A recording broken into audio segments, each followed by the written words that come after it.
we need to also make sure the ibadat that we engage in are proper. Don't rush in an act of worship. Take it easy. Don't rush in an act of worship. Take your time. Have a moment for Allah.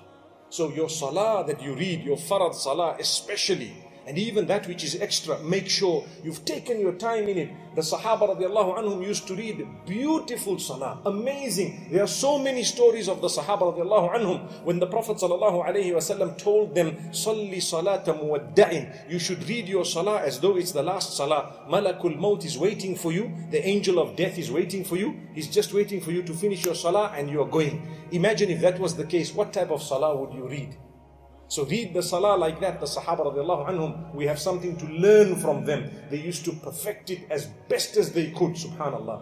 What about us? May Allah subhanahu wa ta'ala help us and guide us. In order to concentrate in salah, you need to rid your mind and your heart of haram and unnecessary things. We have a mind and a heart similar to a computer or the memory of your phone. If your memory is 64 gigabytes in your phone and you have unnecessary pictures, unnecessary voice notes, unnecessary things, every day you're downloading this and that which is not necessary, then when you want to download something necessary, two things happen. One is your hard drive is full, and two is the phone slows down so much. You press a button and you think for 3 minutes for this application to open because you got too much unnecessary things in there. The same thing happens to a computer. The same thing happens to your brain and to your heart.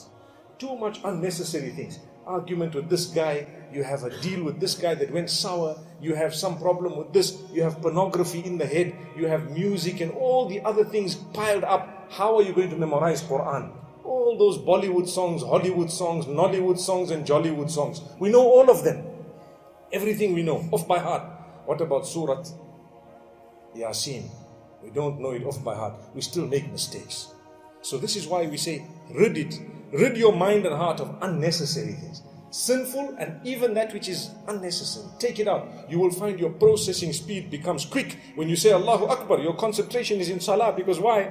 I don't have too much of unnecessary things happening outside Salah. So in Salah it's quick.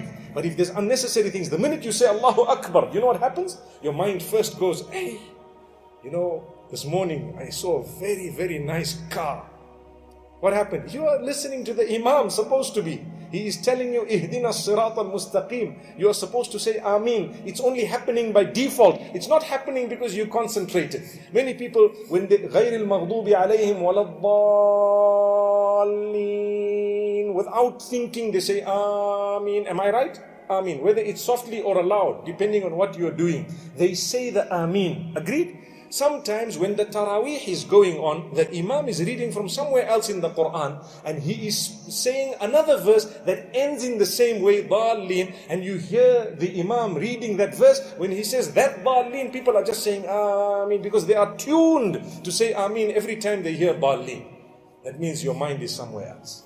May Allah subhanahu wa ta'ala forgive us. I've heard it with my own ears in the masajid.